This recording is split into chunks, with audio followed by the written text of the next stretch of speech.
Del lado derecho vemos los países para los cuales existen datos, donde tenemos el peor panorama. Obviamente hay países que están peor, pero pues no tenemos ningún dato.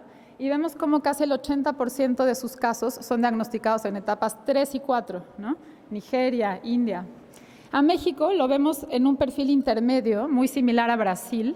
Claro, no tenemos datos nacionales, pero de los datos que existen de muestras hospitalarias, más o menos este es el comportamiento donde aproximadamente la mitad se diagnostica en etapas 1 y 2, la mitad en etapas 3 y 4. ¿Qué es esto del retraso en la atención? Se considera retraso cuando pasan más de 3 meses entre que una paciente identifica por primera vez un primer síntoma, que pues por lo general es el famoso tumor o bolita. Es el otro. Gracias. Perfecto, disculpa. Y entre que identifica el problema y que inicia el tratamiento definitivo, el tratamiento oncológico, ya sea la cirugía o la quimioterapia, lo que sea que le den primero. Y se ha subdividido en 2 grandes tipos, el retraso de la paciente y el de los servicios. El de la paciente está entre que identifica el problema y acude a consulta médica por primera vez con quien sea que haya ido. Y el de servicios es a partir de este primer contacto hasta que inicia el tratamiento, pasando por el diagnóstico. Entonces, se subdivide a su vez en intervalo de diagnóstico e intervalo de tratamiento. Y se considera estos tiempos, pues realmente cuando a mí me preguntan, ¿y ese tiempo por qué? Pues la verdad es que surgió de forma arbitraria, como casi todo suele suceder, y después otros autores empezaron a replicarlo y replicarlo, hasta que se hizo un metaanálisis en el 99 y encontraron que tiempos mayores a 3 meses efectivamente impactaban sobre la supervivencia. Entonces, pues ya se quedó. Estos tiempos, en realidad, están muy en discusión todavía, porque hay quienes piensan 3 meses para que una mujer busque atención a partir de un primer síntoma es muchísimo tiempo, ¿no? Y se considera que 2 semanas sería como que el umbral aceptable, por así decir. Y es el deseable y muy pocos países lo cumplen, ¿no? Actualmente 45 días se considera todavía un tiempo aceptable, porque sabemos que tienen que pasar muchísimas cosas aquí en medio. Bueno, entonces, como les digo, estos tiempos han mostrado todos estar significativamente asociados con etapas clínicas más avanzadas. Todos aquí, bueno, yo qué les voy a decir si ustedes son oncólogos, sabemos que el cáncer de mama pues tiene una historia natural muy heterogénea, pero a pesar de esa heterogeneidad, se ha demostrado que a mayor tiempo de retraso, mayor probabilidad de ser diagnosticadas en etapas avanzadas y pues por lo tanto peor supervivencia. Ahora quiero hacer un comentario acerca de la importancia del nivel de desarrollo de los países que refleja qué tan la capacidad de su sistema de salud y esto cómo impacta en estos intervalos de diagnóstico. Entonces, aquí organicé algunos estudios que están publicados en la literatura en los países donde tienen menores tiempos entre la primera consulta y que inician el tratamiento. Fíjense cómo en Alemania, Canadá y Francia se tardan menos de 1 mes a 1 mes. Comparado con países de ingresos medianos y bajos, donde tenemos entre 4 y 7 meses, ¿no? Nosotros estamos por ahí en 5. Ok, ahora les voy a dar algunos ejemplos de cómo estamos en nuestro país. Entonces, este es un estudio con datos del 2010, en el que levantamos datos en 4 hospitales, 2 del Seguro Social y 2 de la Secretaría de Salud. Participaron todos en la Ciudad de México, fueron el Instituto Nacional de Cancerología, el Hospital General de México, la Clínica de Ginecobstetricia número 4 del IMSS y el Hospital de Oncología del Centro Médico Nacional. En total fueron 888 pacientes y vemos que se observó un intervalo total, una mediana de 7 meses. Y si se fijan aquí, la percentila 25 está en 4 meses, es decir, solo el 25% de las pacientes tuvieron tiempos menores a 4 meses. Y eso no lo puse aquí, pero se los digo yo, menos de 3 meses, que es la definición que les mostré al inicio, menos del 10% de las pacientes solamente recibió diagnóstico en menos de 3 meses. Es decir, prácticamente todas se atendieron con retraso. Y para mi sorpresa en aquel entonces, yo pensaba, como la mayoría de los médicos, creo, que es porque las pacientes no buscaban atención. Pensé que iba a encontrar aquí los retrasos larguísimos. Y pues para mi sorpresa, los retrasos principales están después de que acuden a consulta por primera vez y en particular en el intervalo de diagnóstico, desde esa primera consulta hasta que por fin se confirma que tienen cáncer de mama. ¿Qué pasa aquí? Pues toda una historia de miles de intentos de las pacientes por entrar a un sistema que las cache y por tener citas rápidas que pues muchas veces no llegan, ¿no? Y aquí pues se pierde muchísimo tiempo. ¿Cuáles fueron los factores asociados a estos retrasos? Y en particular quiero resaltar dos tipos de factores, que son la calidad, lo que refleja la calidad de los servicios de salud, y los procesos de referencia, ¿no? Y aquí todos estos datos los obtuvimos realmente de encuestas a pacientes. Entonces, no me consta que hayan habido errores médicos. Esta es la percepción de las pacientes. Pero resultó significativa la asociación entre que ellas decían que les habían dado un diagnóstico equivocado en la primera consulta con un intervalo de diagnóstico más prolongado. Y esto, a su vez, se asoció con un mayor número de servicios de salud distintos utilizados. Es decir, iban a su centro de salud, mejor no las diagnosticaban, pues se iban a un privado, se iban a la farmacia, iban buscando por todos lados, inclusive en el IMSS, a veces en un intento por acelerar las citas, pues también había un uso de servicios privados a la par, ¿no? Entonces, pues son reflejos de la calidad y los procesos de referencia de nuestros servicios. Quiero complementar estos datos cuantitativos con resultados cualitativos, que también hemos hecho estudios de esto, para dar voz a los pacientes. Entonces, miren la narración de un error médico que hace una de las entrevistadas que tuvimos. Dice, fui al centro de salud, me dijeron que me tomara diclofenaco, que me pusiera fomentos de agua caliente y después hielo, y así estuve haciéndole casi un mes. Después volví a ir, me volvieron a dar cita, me volvieron a dar medicamento. Dijo la doctora que a lo mejor era un absceso. Así estuve y no. Volví a ir por tercera vez. Le dije que ya tenía la bolita aquí, en la axila. Me dijo, termine su medicamento y ya después ven a ver qué hacemos. Pero ya no me esperé. Dije, no, me fui al similares. Esta paciente llegó en etapa clínica 3A, después de un intervalo de 3 meses de estar intentando acceder al sistema. Y bueno, aquí creo que a todos los médicos nos quedan pocas dudas de que hubo un error médico, ¿no? Otro ejemplo que quiero dar es los problemas de acceso que viven nuestras pacientes. Esta paciente vive en Morelos, en un pueblito, donde no hay calles pavimentadas, le cuesta muchísimo trabajo trasladarse y ha ido siendo referida cada vez a un lugar un poquito más lejos, ¿no? Entonces dice, ahora vengo hasta México, a ver si no de aquí me mandan a otro lado. Yo ya no quiero andar, nomás me andan cambiando para allá y para acá.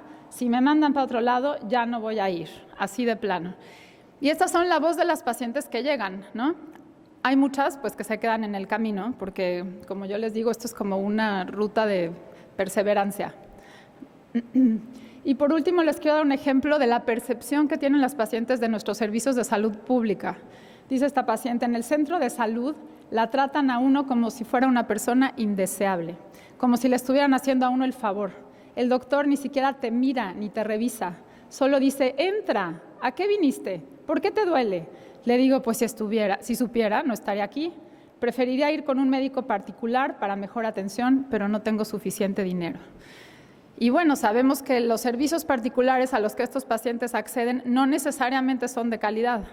Sí los tratan con mayor calidez y eso es lo que ellos valoran, pero hay una heterogeneidad inmensa, ¿no? Y si seguimos dándole la espalda desde nuestros servicios públicos, pues a esto es a lo que los estamos orillando y ahora con tantas farmacias, pues más. Volvimos a hacer un nuevo estudio de tiempos de atención con datos del 2017. Esto solamente incluye datos del Instituto Nacional de Cancerología y del Hospital General de México. Y vean cómo mejoramos bastante en el intervalo de diagnóstico, ¿no? Si recuerdan, la mediana estaba en 5 meses, ahora está en 2 meses. Sin embargo, sigue siendo muy preocupante que, fíjense, la percentila 75 está en casi 6 meses, es decir, el 25% de los pacientes siguen teniendo más de 6 meses para recibir un diagnóstico. Y luego todavía les falta el tratamiento, ¿no? El intervalo total está casi en 6 meses, un poquito mejor que antes, que estaba en 7 meses. Falta mucho que hacer. Yo atribuyo estas mejorías, aunque no lo podemos confirmar al 100%, a que gracias al estudio previo, en el Instituto Nacional de Cancerología se modificó la forma para acelerar la atención de las pacientes que llegaban con cáncer de mama. Entonces, se ganó mucho tiempo en el intervalo diagnóstico, porque no solamente es todo lo que se hace antes del hospital, sino dentro del hospital todavía se hacen muchísimos trámites que ahora se han acortado. Y una cosa más que les quiero mostrar es que en este mismo estudio demostramos cómo hay diferencias significativas en el tiempo del diagnóstico entre mujeres menores de 40 y mayores de 40. Si tienes más de 40 años, tienes más riesgo de ser diagnosticada con retraso. ¿Y por qué? Pues fundamentalmente porque los médicos de primer contacto no sospechan cáncer en estas mujeres, lo descartan. Si eres joven, no puedes tener cáncer. Y bueno, sabemos que pues esto no es así, ¿no? Entonces hay que tener cuidado en especial con este grupo.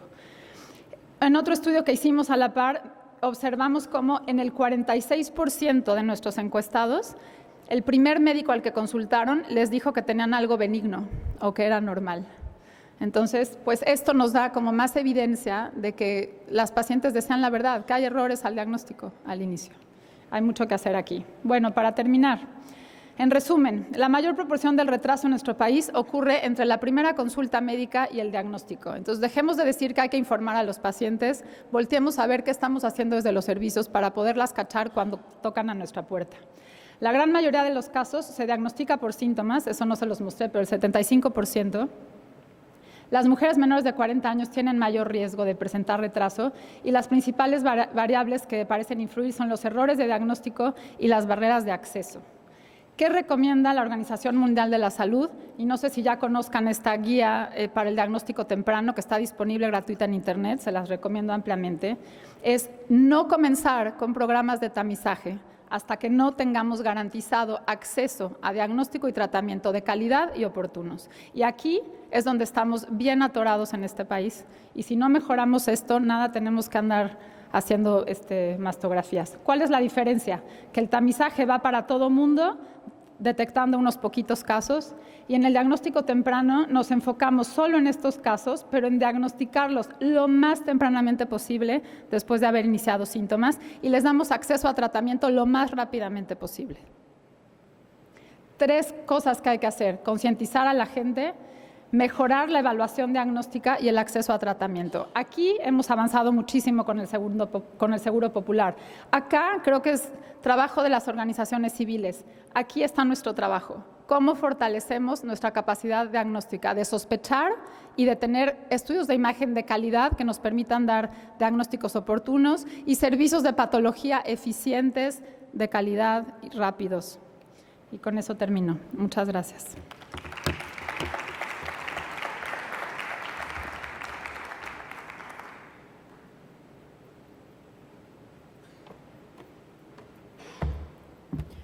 Hola, buenos días. Antes que nada, agradecer al comité organizador y felicitar a la Junta Directiva por el Congreso. Es un gusto para mí realmente estar aquí. Lo que yo voy a hacer en cuanto me pongan mis diapositivas, por favor, es hablar un poco de los estudios que nosotros hemos hecho acerca del impacto en la supervivencia global de las pacientes cuando hay retraso al tratamiento. Creo que de manera definitiva la presentación de Carla da un preámbulo muy claro acerca de la importancia de este tema.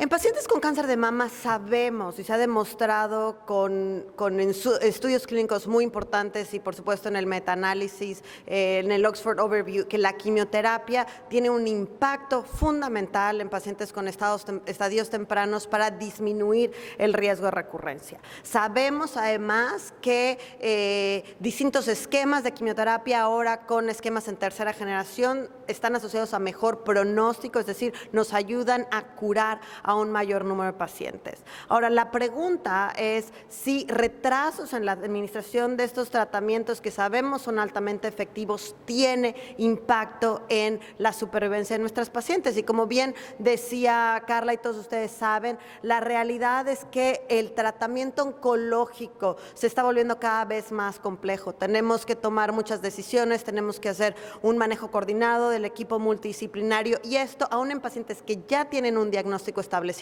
puede llevar mucho tiempo.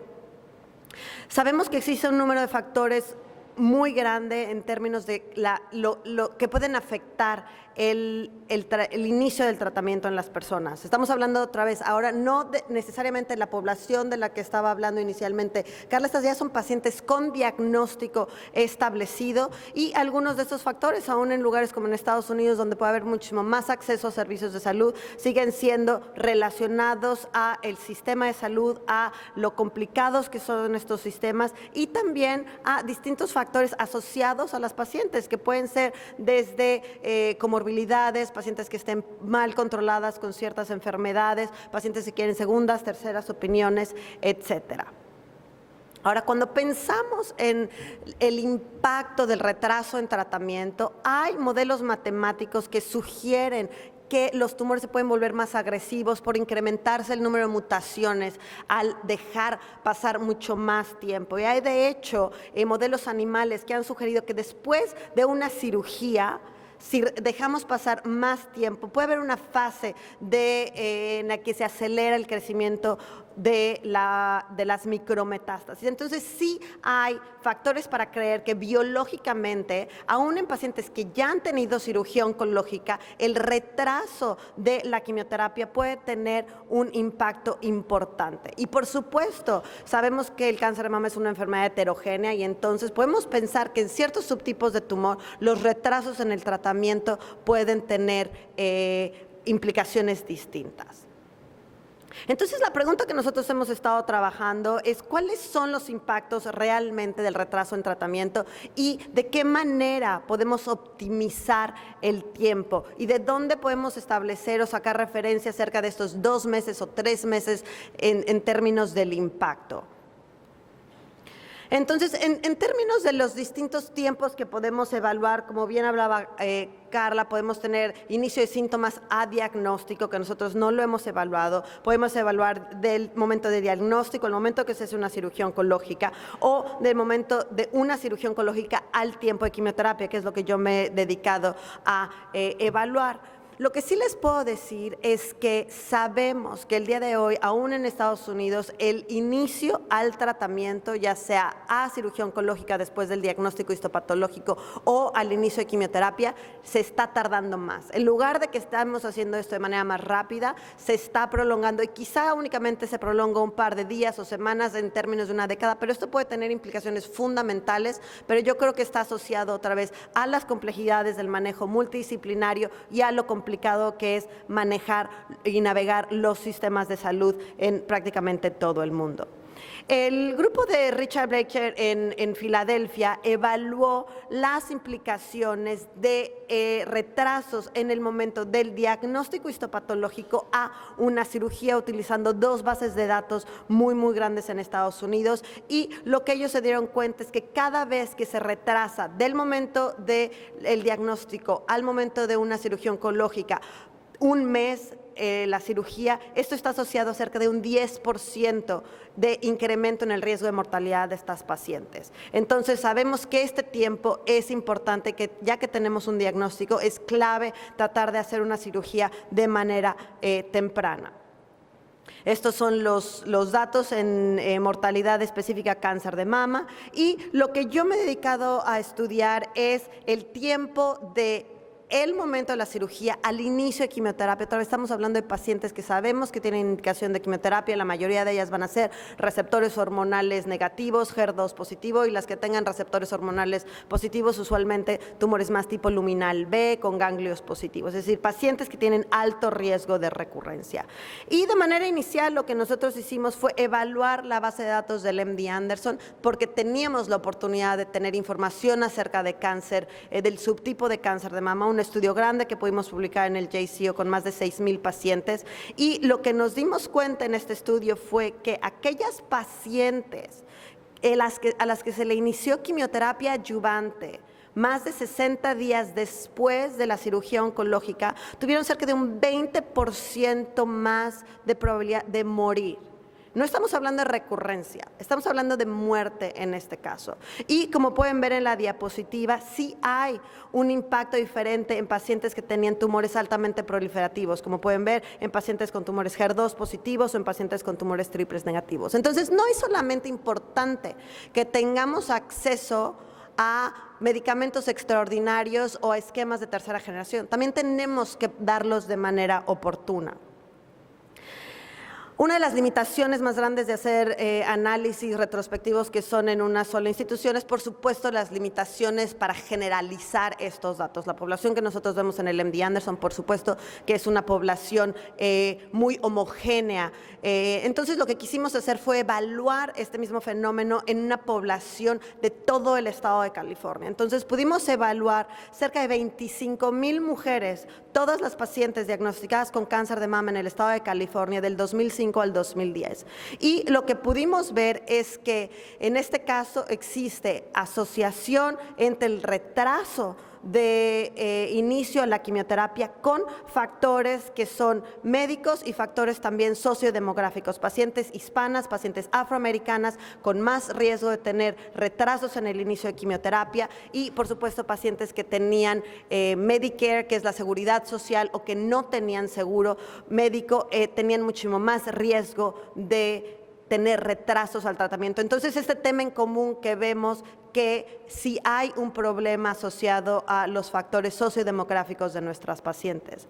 En este estudio lo que pudimos ver es que en todas las pacientes, retrasos al tratamiento, en este caso 3 meses, 90 días fue el corte cuando evaluamos distintas categorías, se asocian a un riesgo incrementado de muerte en pacientes con cáncer de mama. Si bien se puede ver en la diapositiva, las curvas se separan aún más en pacientes con tumores HER2 positivos o tumores triples negativos. Y fue en gran parte este trabajo que presentado en el Consenso de Colima dio pie, junto con el trabajo de otra gente en México, de recomendar en el Consenso de Colima inicio temprano de quimioterapia. Estos son los datos del análisis multivariado, como pueden ver, tanto en la supervivencia global como en la supervivencia específica asociada a cáncer de mama. Inicio de tratamiento con quimioterapia adyuvante de más de 3 meses está asociado a cerca de 34 o 27% mayor riesgo en la probabilidad de muerte. Otra vez, estos son pacientes que tuvieron una cirugía oncológica, es decir, ya eran parte del sistema, pero aún así estos retrasos, a pesar de ajustar por muchos otros factores de comorbilidades, etcétera, se asociaron a peores desenlaces clínicos.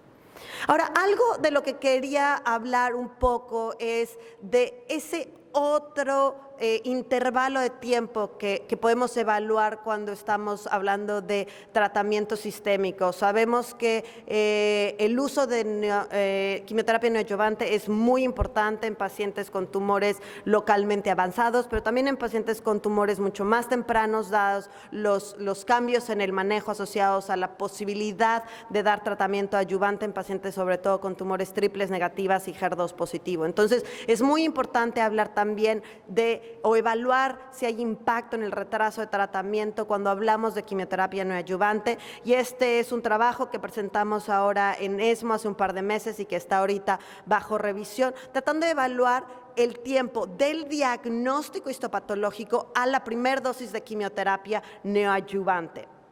Entonces, en cerca de 5,000 pacientes que tratamos nosotros en el MD Anderson en un periodo de 20 años, lo que pudimos evaluar es que aquellas pacientes en las que iniciamos tratamiento con quimioterapia neoadyuvante más de 60 días después de que se hizo un diagnóstico histopatológico, tienen peor supervivencia global. Otra vez, no estamos hablando de riesgo de recurrencia, estamos hablando de muerte en este caso.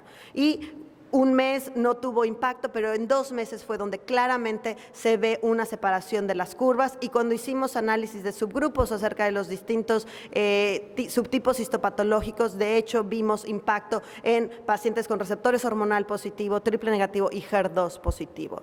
Entonces, como pueden ver ustedes en la parte superior de la tabla, son las tasas a 5 años de supervivencia global que claramente disminuyen en las pacientes en las que se retrasa el inicio de la quimioterapia. En la parte inferior es el modelo multivariado, donde ajustamos por estadio clínico, comorbilidades, tipo de cirugía, etcétera, donde pueden ver que iniciar quimioterapia neoadyuvante más de 60 días después del diagnóstico histopatológico tiene implicaciones importantísimas en la supervivencia global de nuestras pacientes. Entonces, sí, es un mensaje muy claro y consistente, creo, en este simposio de no solo tenemos que hacer un diagnóstico temprano, pero también, ya que tenemos un un diagnóstico, es fundamental que estas terapias tan buenas que tenemos ahora se las demos de manera temprana a nuestras pacientes.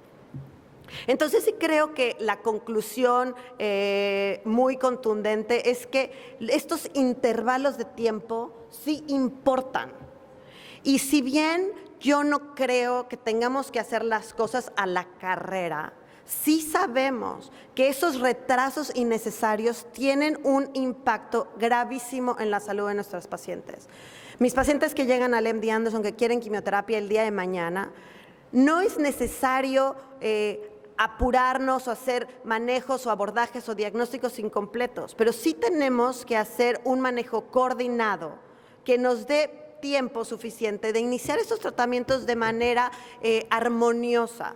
Iniciar tratamiento en una paciente después del diagnóstico histopatológico neoadyuvancia en un mes no debería ser nada complicado para nosotros en cualquier tipo de ambiente médico. Entonces sí creo que es muy importante que nuestro mensaje sea que los retrasos en el tratamiento son muy, muy importantes y están de hecho afectando la supervivencia global de nuestras pacientes.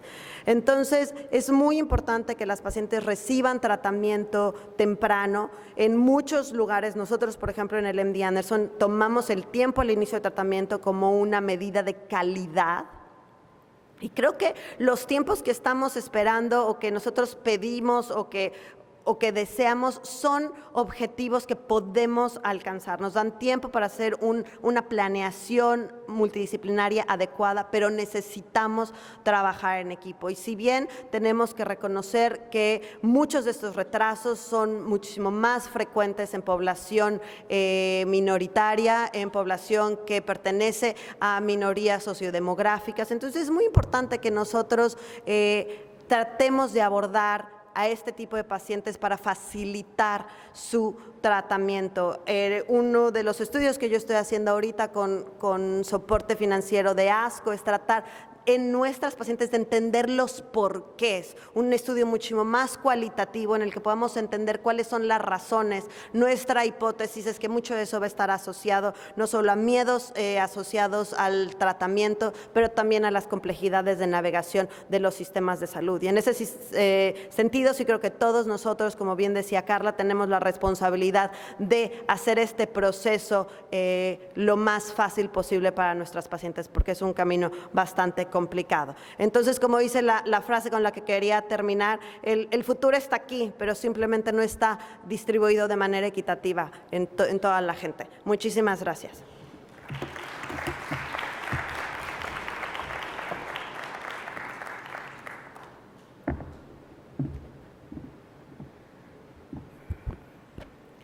Bueno, pues después de escuchar estas dos pláticas donde Carla y Mariana nos exponen las problemáticas del retraso al diagnóstico y al tratamiento, las siguientes dos pláticas son acerca de programas que se han hecho dirigidos a abordar estos problemas y a dar alguna solución para aminorar estos retrasos. ¿Me pueden poner la presentación, por favor? Entonces, el día de hoy les voy a platicar sobre este programa. Este programa se llama Alerta Rosa. Este programa es parte de una asociación civil a la que pertenezco, que se llama MILC, Médicos e Investigadores en la Lucha contra el Cáncer de Mama. Y bueno, ¿qué es un sistema de navegación? Que lo mencionó ahorita Mariana. La navegación es una intervención que guía a las pacientes a franquear las barreras a las que se pueden enfrentar para llegar o hacer lo que tienen finalmente que empezar. Generalmente hay una navegadora, una persona que puede ser una psicóloga, una trabajadora social, una enfermera como protagonista. La navegación se puede hacer intra o extrahospitalaria a diferentes niveles del proceso de atención y tiene diferentes objetivos como facilitar los tiempos de diagnóstico, tratamiento, coordinar citas, trámites y seguimiento. ¿Qué es Alerta Rosa? Alerta Rosa es un sistema efectivo de referencia para las mujeres con síntomas mamarios o estudios anormales que está ahorita activo en Nuevo León, establecido para disminuir la demora en el diagnóstico de cáncer de mama en nuestra comunidad. ¿Cómo funciona? Alerta Rosa es un programa que tiene ya 2 años activo, donde estamos haciendo una promoción activa de esta campaña de alerta rosa a través de varios medios como campañas publicitarias, Facebook, Internet, donde le pedimos a las mujeres que tienen alguna duda o algún síntoma de forma prioritaria que llamen a este teléfono o que se active a través de Facebook o las redes sociales. Como funciona es que después de que la paciente se detecta algún problema, como decía, está dirigido principalmente a pacientes sintomáticas o que tienen ya un estudio diagnóstico anormal. Las pacientes, después de detectar el problema, hablan o activan alerta rosa. De ahí una navegadora que es experta en los temas de navegación programa las citas correspondientes y programa una consulta, o si las pacientes necesitan estudios como mamografía y ultrasonido, lo hace, y de ahí la paciente las lleva de la mano a las pacientes que requieren alguna intervención como biopsia para hacerlo de forma inmediata, y de ahí se hace una referencia directa por nuestro equipo, dependiendo de la afiliación de las pacientes, ya sea IMSS, ISSSTE, afiliaciones de Seguro Popular o incluso instituciones privadas si la paciente tiene un seguro médico. Y nuestro objetivo de proceso de navegación es hacer un diagnóstico y una referencia en menos de 30 días. ¿Cuáles son los resultados de alerta rosa desde el 2017 que empezó hasta la fecha? Hemos tenido 1,555 activaciones, hemos otorgado 923 servicios, 525 consultas de primera vez, hemos realizado 118 biopsias cerradas, se han hecho 42 diagnósticos de cáncer de mama y hemos también evaluado 24 pacientes que ya tenían el diagnóstico de cáncer y que venían a una segunda opinión porque no se estaban haciendo las cosas de manera expedita, donde estaban empezando ya su proceso de atención. Nuestros tiempos actuales es que tenemos una mediana de activación de la alerta al diagnóstico de 15 días y de la alerta al inicio de tratamiento de 35 días. Y aquí se pone ya cada intervalo. Vemos que de la activación a la primera consulta el promedio son 4 días y ahí están los intervalos de 0 a 19 días.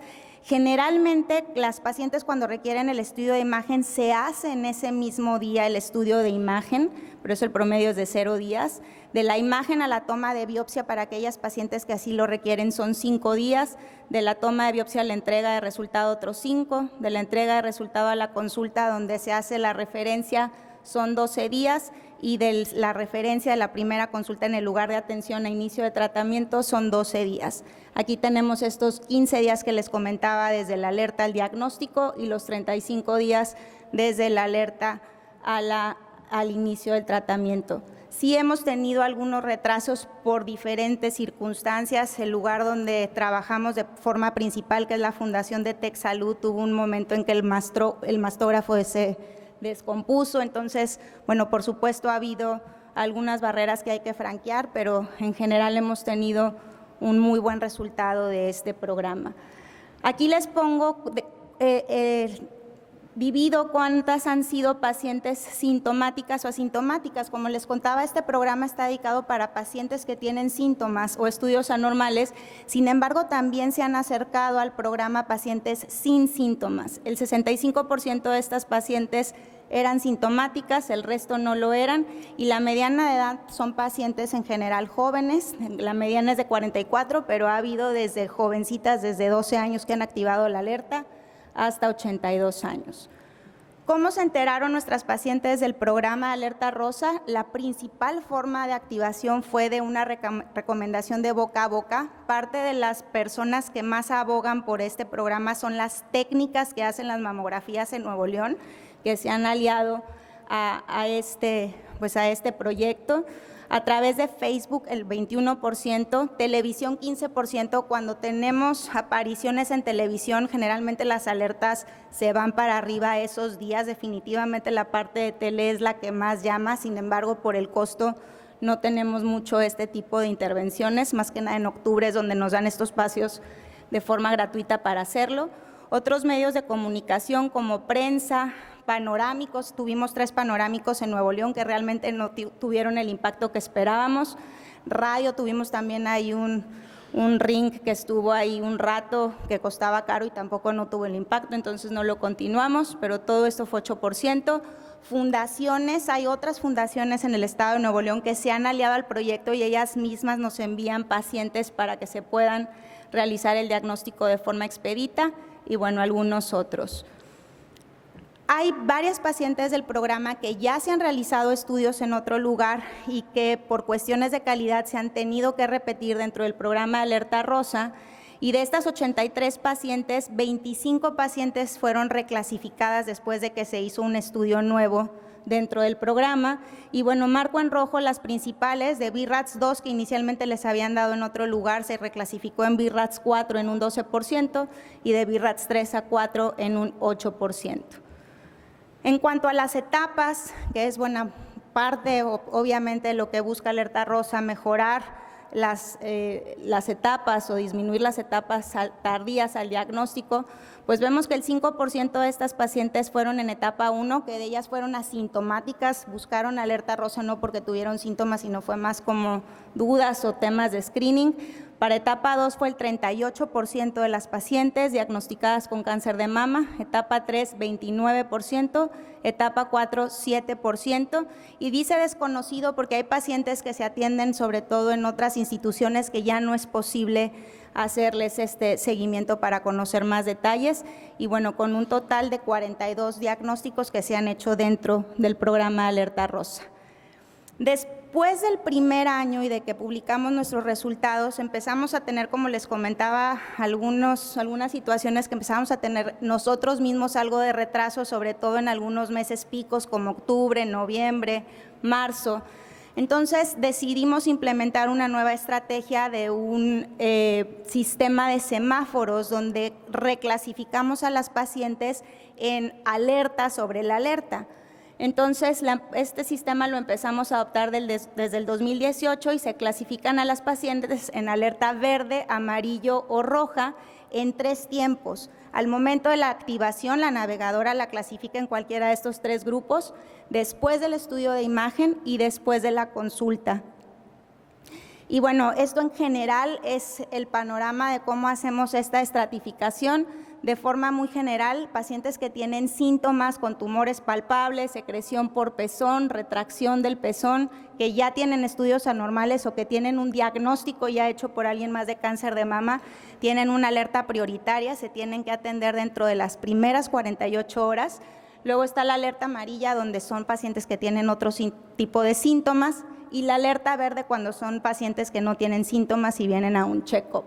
Y de ahí pues tenemos estos tiempos donde priorizamos a las pacientes en alerta roja. De cuando empezamos a implementar los semáforos, tenemos actualmente evaluadas 377 pacientes, de las cuales 38 han tenido cáncer, y podemos ver que ha habido una clasificación de ellas. Inicialmente se reclasifican mientras las estamos evaluando, pero de todas ellas, las pacientes que tuvieron cáncer, 37 pacientes originalmente fueron clasificadas como alertas rojas y solamente una paciente con cáncer como alerta amarilla. Entonces, el sistema de clasificación nos ayudó a priorizar aún más a estas pacientes que tienen una alta sospecha de cáncer de mama. Y bueno, estas son solamente las alertas rojas y vemos los cánceres, y las principales o motivos de la activación de la alerta fue una masa palpable, retracción por el pezón, estudios anormales, segundas opiniones o sangrado por el pezón, como lo podemos ver en la tabla. Hicimos 18 diagnósticos de cáncer de mama con este sistema y 17 fueron inicialmente clasificadas como alerta roja. Los planes de alerta rosa para los siguientes años, o lo que hemos estado haciendo, es que hemos estado estandarizando procesos. Actualmente estamos haciendo un sistema de automatización. Todo lo que hacemos realmente es muy manual, con Excel, haciendo cálculos de forma muy manual. La navegadora tiene que estar monitoreando a todas las pacientes. Entonces, lo que estamos haciendo es automatizar todo este proceso, de manera que en un futuro próximo pueda ser un modelo autosustentable, que el programa se pueda escalar a otros estados. Y bueno, nos hemos dado a la tarea de publicar nuestros resultados. Este es la publicación en The Oncologist de la primera fase del programa Alerta Rosa y estamos preparando ahora el segundo manuscrito donde escribimos el sistema de semáforos como priorización. Otro de los objetivos de Alerta Rosa es educar a las pacientes y nos hemos dado la tarea en los últimos meses de hacer material educativo que está libre por la página de MILC, M-I-L-C, donde aquí este material habla de biopsias y le explica a las pacientes qué es, por qué es necesario, cómo se deben de hacer. Y un segundo material, que de hecho esto se va a presentar en uno de los pósters del ESMEO, donde la paciente llena con su médico pues las características de su enfermedad, cuál fue su etapa, si los receptores están o no presentes, si tiene, cuáles son sus posibilidades de tratamiento, si necesita cirugía, quimioterapia, tratamiento anti-HER2, un glosario. Entonces esto ahorita ya está abierto, de hecho por internet está la forma que se puede llenar de forma, pues con la paciente lo puede hacer directamente ahí en su teléfono o en su tablet. Como conclusión, la solución del sistema inicia con la comprensión integral del manejo del cáncer de mama, infraestructura existente y capacidad humana. Se requiere un mayor número de centros de imagen con equipos especializados y con radiólogos especialistas de mama de la mano a servicios económicos y de alta calidad, porque sabemos que esto es un problema en nuestro país que favorece los malos diagnósticos como ya lo manifestaron las dos ponentes anteriores. Se requiere de campañas de difusión continuas, dirigidas y homologadas, y los sistemas de navegación efectivos enfocados en la priorización de las pacientes sintomáticas son una alternativa en nuestro país, sin dejar de lado obviamente también la promoción del screening, que vimos que varias de estas pacientes llegaron al programa buscando también escrutinio. Estas son las instancias que nos han apoyado en este programa de distintas formas, a través de donativos, a través de creer en el proyecto, a las cuales les damos las gracias. Y bueno, nosotros somos el equipo, el doctor Jaime Tamés, la doctora Tere Mireles, son los que originaron esta idea, son los directores de este programa. Ale es quien se dedica a toda la coordinación administrativa, yo de la parte de investigación, y Vero es nuestra navegadora y la pieza clave de todo este proyecto. Muchísimas gracias por su atención.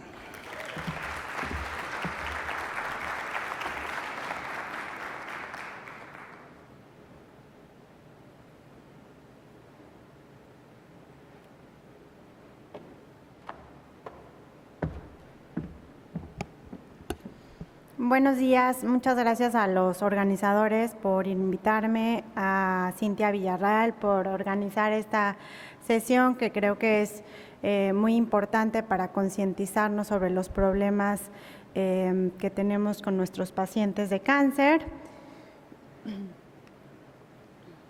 Entonces, pues no es nada nuevo para nosotros que el cáncer es un problema de salud pública a nivel mundial y en México. El año pasado se diagnosticaron alrededor de 190,000 casos y pues se espera un incremento en los próximos años, esto de acuerdo a Globocan. En cuanto a mortalidad, si vemos el número de casos que se diagnosticaron el año pasado comparados con la mortalidad, pues casi la mitad de ellos fallecen en el mismo año. Si lo comparamos con lo que sucede en otros países, pues es mucho peor. ¿Esto por qué sucede? Pues ya nos platicó ampliamente Carla y Mariana sobre las razones de los retrasos y las consecuencias de estos. Y una de las cosas que se mencionó es la complejidad de la trayectoria de los pacientes con cáncer. O sea, desde la identificación de los síntomas, el abordaje diagnóstico implica muchos estudios de diagnóstico, muchas opciones de tratamiento. Además, tienen que interactuar con múltiples personales de salud, médicos, enfermeras, radiólogos, etcétera, etcétera. Y esto hace que la trayectoria del paciente con cáncer sea muy compleja. Y si aunamos a esto problemas de costos, efectos adversos de los tratamientos, el acceso, la cobertura, la familia, la sociedad, se convierten en barreras importantes para que los pacientes puedan tener desenlaces favorables de cáncer. Entonces, al final el paciente no sabe cuál es la línea que debe de seguir para obtener el mejor tratamiento y la mejor calidad de vida. Y es aquí donde surge la navegación. Ya Cintia nos platicó sobre qué es la navegación. Pues básicamente es un individuo que guía a los pacientes en cualquier punto de esta trayectoria de la enfermedad. Se reúne con los pacientes, ya sea en persona o telefónicamente, identifica y resuelve las barreras que está presentando el paciente, mitiga las preocupaciones que tiene y el objetivo principal es conseguir diagnósticos y tratamientos oportunos. Pueden ser trabajadoras sociales, trabajador de salud, supervivientes de cáncer, psicólogas, en general cualquier persona que esté interesada en trabajar con pacientes con cáncer y que tenga un entrenamiento breve pero dirigido a disminuir las barreras de estos pacientes, guían a los pacientes a través y alrededor de las barreras, los integran a estos sistemas de salud fragmentados y complejos, ayuda a mejorar la comunicación entre los pacientes y los médicos y además les ofrecen educación y apoyo. Las aplicaciones de la navegación pueden ser en cualquier punto de la trayectoria del paciente con cáncer. Ya Cintia nos platicaba sobre su programa en la etapa prediagnóstica. Hay aplicaciones en la etapa diagnóstica, ayuda a los pacientes a reunir todos los requisitos para ingresar a instituciones, acelera los tiempos de atención, resuelve barreras sociales y familiares, además de coordinar esta parte importante entre los especialistas que atienden a un mismo paciente. Y después se puede aplicar ya en la etapa de tratamiento y de supervivencia. Se ha visto que mejora la adherencia al tratamiento, mejora la programación de los tratamientos, evita pérdidas de los pacientes, mejora los desenlaces oncológicos y también mejora el acceso a los cuidados de soporte y otros servicios de salud. Entonces yo les voy a platicar sobre 2 programas de navegación que hemos organizado por el Instituto Nacional de Nutrición. El primero es en esta fase del diagnóstico al tratamiento. Este fue un programa de navegación que realizamos en un hospital de segundo nivel de pacientes con diagnóstico o sospecha de cáncer. La navegadora entrevistaba a los pacientes, identificaba cuáles eran las barreras y cuál era el objetivo que necesitábamos seguir. Es decir, si había un paciente no era específico para cáncer de mama, sino para cualquier tipo de tumor. Si había un paciente que necesitaba una CEPRE, pues ahí en el hospital de segundo nivel no había y no lo podíamos mandar a un hospital de oncología porque requieren de un diagnóstico específico. Entonces estos pacientes tienen que ir a varios hospitales hasta que consiguen una CEPRE y entonces ya los aceptan en un hospital de oncología. Entonces lo que hacíamos era identificar la necesidad del paciente y enviarlo al lugar donde más rápido le pudieran hacer este estudio. La navegadora se reunía con ellos, les estaba haciendo llamadas semanales y finalmente dábamos por terminado la navegación cuando el paciente ya tenía una consulta con el especialista de cáncer. Lo hicimos en el Hospital General de Ajusco Medio. Reclutamos a 70 pacientes, algunos de nuestros pacientes requerían de estudios diagnósticos, otros tratamientos y algunos otros ambos. Estos son los hospitales a los que hicimos referencia: al Instituto Nacional de Cancerología, al Hospital General de México, a Nutrición, al ABC, al INER y al GEA González. Nuestros pacientes eran de bajos recursos, la mayoría tenían ingresos familiares muy bajos, desempleo, eran de bajo nivel educativo. La mayoría de los tumores que navegamos eran genitourinarios y gastrointestinales y 49% de nuestros pacientes se reportaron con estado de marginación social. Además, vivían muy lejos del hospital. El tiempo de referencia que logramos fue de 7 días. El 91% de los pacientes tuvieron consulta con el especialista en menos de 3 meses. La navegadora tuvo que contactar a los pacientes 6 veces. Ese es el tiempo que dedicó 135 minutos a cada uno de los pacientes. Y una cosa importante que quiero hacer mención es que pues la navegadora les ayudaba con las llamadas para conseguir citas y en ocasiones hubo que llamar 64 veces a un centro para conseguir una cita. Entonces, obviamente, el paciente está estresado, el diagnóstico, si no le contestan la segunda vez, lo dejan esperando, pues ahí lo dejan. Estas son las barreras que encontramos, principalmente barreras económicas, de miedo, comunicación, creencias sobre los estudios y tratamiento, transporte, que tengan que cuidar a otros miembros de la familia. Inicialmente el número de barreras en promedio eran 3 y después de la navegación bajó a 1 y pueden ver cómo más del 40% después de la navegación no tenían ninguna barrera. Ahora les voy a presentar otro de los programas que hemos implementado en nutrición que tiene que ver con esta segunda fase de inicio de tratamiento y es para pacientes con enfermedad avanzada. Entonces, como ustedes saben, en México el 60% de los pacientes tienen enfermedad avanzada. Estos pacientes tienen muchas necesidades, una gran carga de síntomas físicos, emocionales y sociales y nuestro sistema de salud no está preparado para dar la atención a estos pacientes. Además, sabemos que estos pacientes deben de recibir soporte y cuidados paliativos en los primeros 3 meses del diagnóstico. Esto está recomendado por la Sociedad Americana de Oncología. Esto mejora la calidad de vida e incluso puede mejorar la supervivencia de estos pacientes.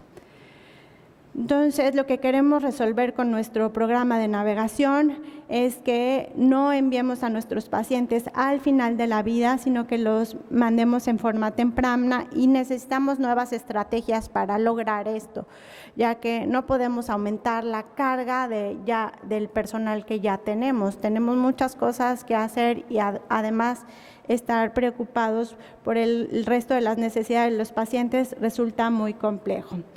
Este es un estudio que presentó el doctor Enrique Soto de nuestro grupo en la reunión de ASCO de este año. Es un estudio aleatorio de navegación para pacientes con cáncer avanzado en un hospital público de 3er nivel en la Ciudad de México.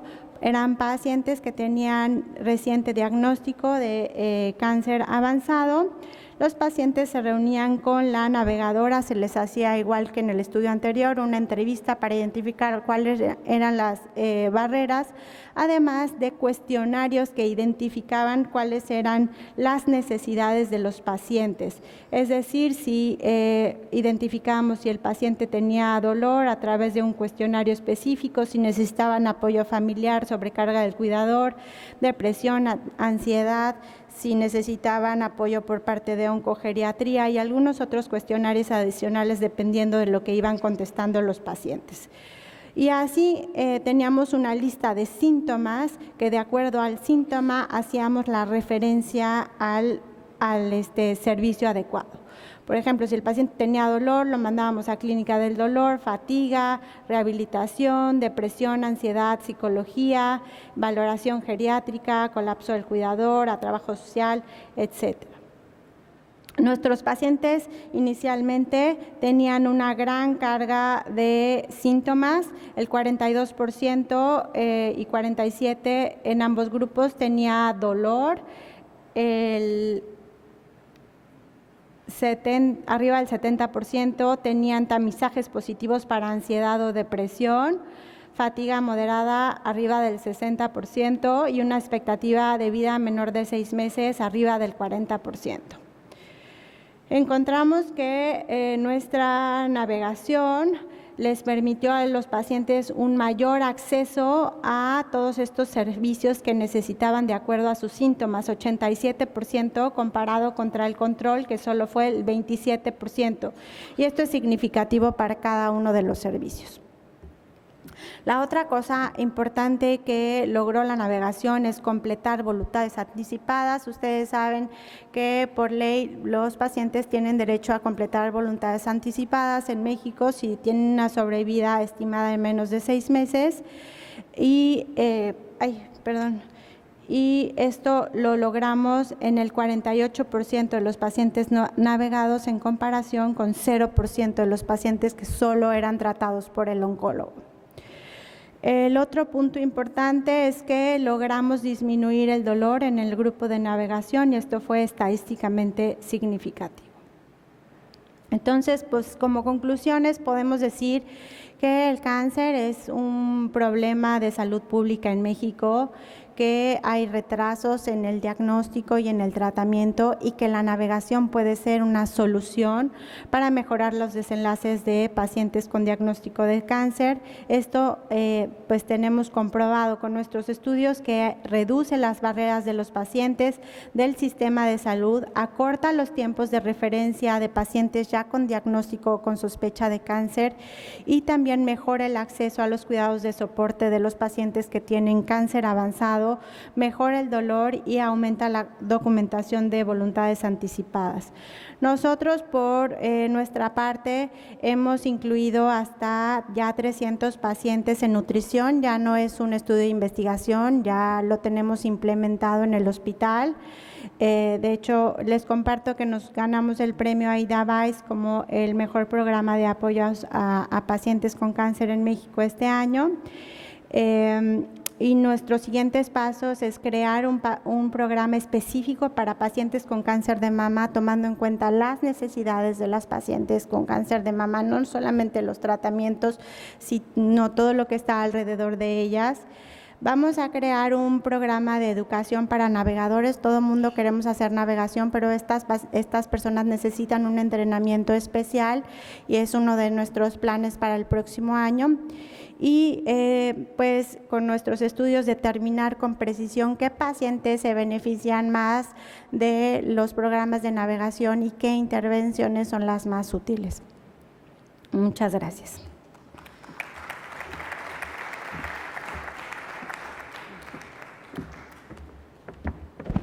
Pueden subir un momentito, Carla y Mariana. Ya estamos sobre tiempo, empezamos un poquito después el módulo, pero vamos solamente a tomarnos unos minutitos si alguien tiene alguna pregunta. ¿Hay micrófono? Aquí hay micrófono.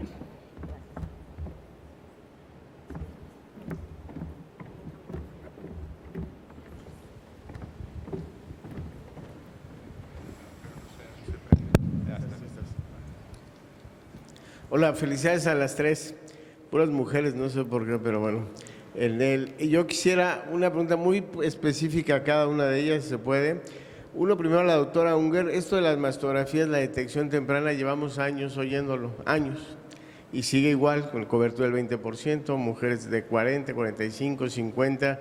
Yo quisiera saber cuál sería una primera propuesta específica, ya después de tantos años, y vamos a seguir discutiendo sobre lo mismo, o a raíz de esto, ¿qué podríamos hacer? Lo segundo, rápidamente, aquí a Mariana Chávez MacGregor. Si en este grupo, o sea, es sorprendente que el Anderson tenga retrasos.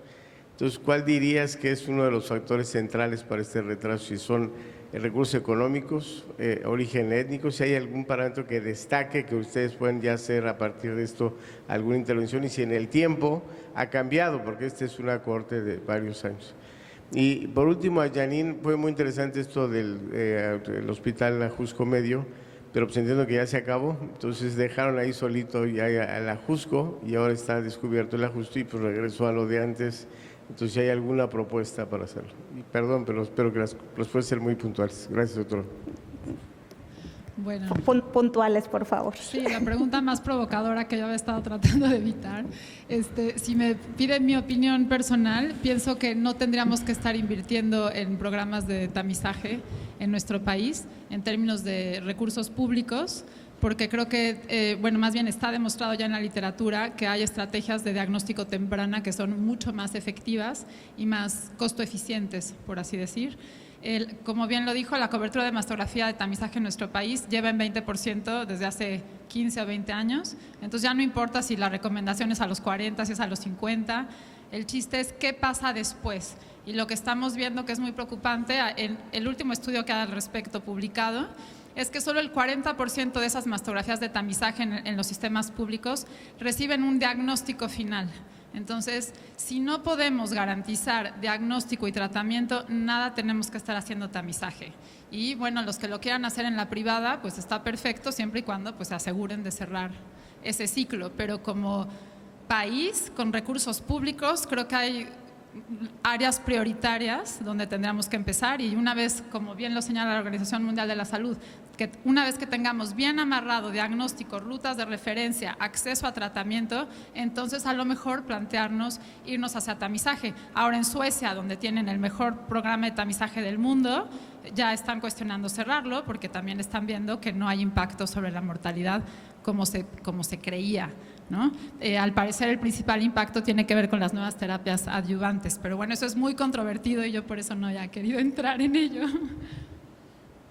La pregunta en términos de por qué se dan los retrasos, la realidad es que no sabemos. Lo único que hemos podido hacer es evaluar factores asociados a esos retrasos y justo este siguiente estudio en el que estoy involucrada es tratar de averiguar o de entender a nivel individual por qué una paciente que puede ser tratada en un hospital como el MD Anderson se retrasa el tratamiento. Lo que sabemos es que factores como la edad, pacientes que son adultas mayores tienen más riesgos de retrasos, pacientes con más comorbilidades, más riesgos de retrasos, minorías étnicas, hispanas, afroamericanas, por un asunto seguramente social y en términos de navegación. No sabemos cuál puede ser el impacto del idioma en este caso, pero es algo que queremos averiguar. En términos de la administración de la quimioterapia adyuvante, sí es claro que aquellas pacientes a las que se les hace cirugías muchísimo más complejas, es decir, mastectomía con reconstrucción inmediata, tienen más posibilidades de iniciar quimioterapia más tarde, seguramente por mayor riesgo de complicaciones al momento de la cirugía, lo cual yo creo que nos debe llevar no a decir que estas cirugías no están indicadas, sino a trabajar como equipo multidisciplinario para realmente poder seleccionar y optimizar a las pacientes para que lleguen en la mejor condición posible a una cirugía. En cuanto a la pregunta del hospital de la Jusco Medio, pues entrenamos al personal de ahí para que ellos se quedaran con el programa. Sin embargo, pues no encontramos mucho apoyo por parte de los directivos, a diferencia del programa de navegación de cuidados de soporte nutrición, que ya está pagando directamente nutrición. Ahora, creemos que no era la mejor estrategia tener una navegadora en cada uno de los hospitales para hacer referencia, sino es mejor tener una navegadora a distancia que sirva a varios hospitales, si no se vuelve una situación muy costosa. Entonces, platicamos con el Comité de Referencia y Contrarreferencia de la zona sur y ellos estaban muy interesados, pero finalmente pues no había recursos para insertar a una navegadora justo en ese lugar que creo que es el punto clave donde podría insertarse. Entonces, bueno, la información aquí está, es factible hacer esto y necesitamos que personas como usted nos ayuden a implementar esto a nivel de una política de salud. Gracias.